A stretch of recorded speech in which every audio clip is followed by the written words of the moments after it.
എല്ലാവർക്കും നമസ്കാരം. ഞാനിന്നൊരു tomato soup റെസിപ്പിയാണ് ഷെയർ ചെയ്യുന്നത്. ഇത് പ്രധാനമായിട്ടും കൊച്ചു കുട്ടികൾക്ക് വേണ്ടിയുള്ളൊരു സൂപ്പ് റെസിപ്പിയാണ്.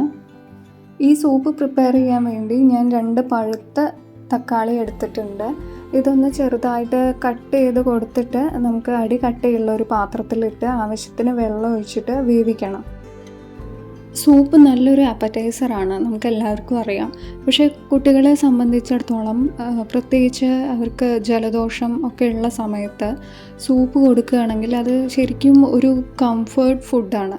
ഈ ടൊമാറ്റോസ് ലോ ഫ്ലെയിമിൽ ഇട്ടിട്ട് ആവശ്യത്തിന് വെള്ളം ഒഴിച്ചതിന് ശേഷം അടച്ചു വെച്ച് ഒരു 10 മിനിറ്റ് വേവിക്കാം.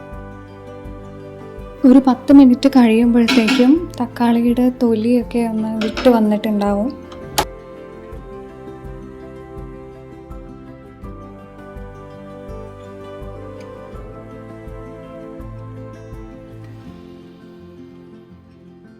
നന്നായി തിളച്ചതിന് ശേഷം ചൂടാറാൻ വേണ്ടി അനുവദിക്കുക.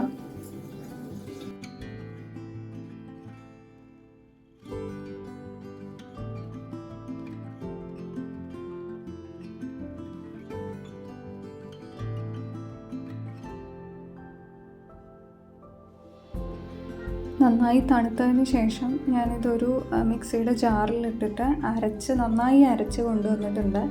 ഇനി നമുക്ക് ഇത് അടികട്ടിയുള്ള ഒരു പാത്രത്തിൽ ഏതാണ്ട് ഒരു ടീസ്പൂൺ തന്നെ ബട്ടർ എടുത്തിട്ടുണ്ട്.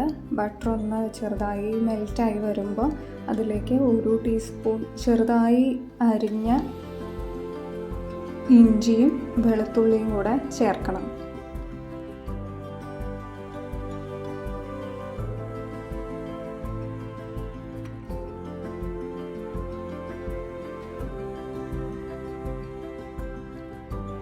ഇഞ്ചിയും വെളുത്തുള്ളിയും കൂടെ ബട്ടറിൽ കിടന്ന് നന്നായി ഒരു മൂത്ത മണം വരുന്ന സമയത്ത് നമുക്ക് ഈ അരച്ച് വെച്ചിരിക്കുന്ന പ്യൂരി ഈ പാത്രത്തിലേക്ക് ചേർക്കാം.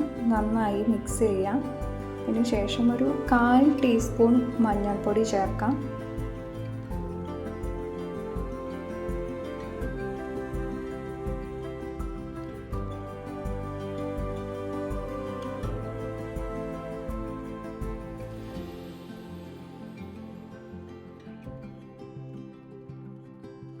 ഒരു 1/4 കപ്പ് വെള്ളം കൂടെ ഇതിലേക്ക് ചേർക്കുന്നുണ്ട്. അതിന് ശേഷം ഒരു 1/2 ടീസ്പൂൺ ഉപ്പ് അല്ലെങ്കിൽ ആവശ്യത്തിന് ഉപ്പ് ചേർത്തിട്ട് നന്നായിട്ട് ഒന്നുകൂടെ തിളയ്ക്കാൻ വേണ്ടി അനുവദിക്കാം.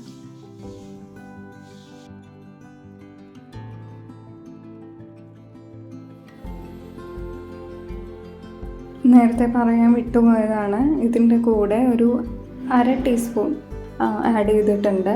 അത് ചെറിയ കുട്ടികൾക്കാവുമ്പോൾ അധികം എരിവ് ബുദ്ധിമുട്ടായിരിക്കും. അതുകൊണ്ട് അളവ് പോലെ കുരുമുളക് പൊടി കൂടെ ചേർത്ത് അടച്ചു വെച്ച് വേവിക്കണം.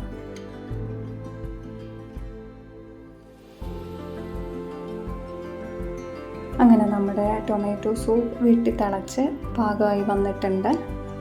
ചൂട് കുറഞ്ഞു കഴിഞ്ഞാൽ നമുക്ക് വേറൊരു പാത്രത്തിലേക്ക് മാറ്റി കൊച്ചു കുട്ടികൾക്ക് കൊടുക്കാവുന്നതാണ്. എല്ലാവർക്കും ഈ ഒരു റെസിപ്പി ഉപകാരപ്പെടുമെന്ന് പ്രതീക്ഷിക്കുന്നു. മറ്റൊരു വീഡിയോ ആയിട്ട് വീണ്ടും കാണാം. അതുവരേക്കും നന്ദി, നമസ്കാരം.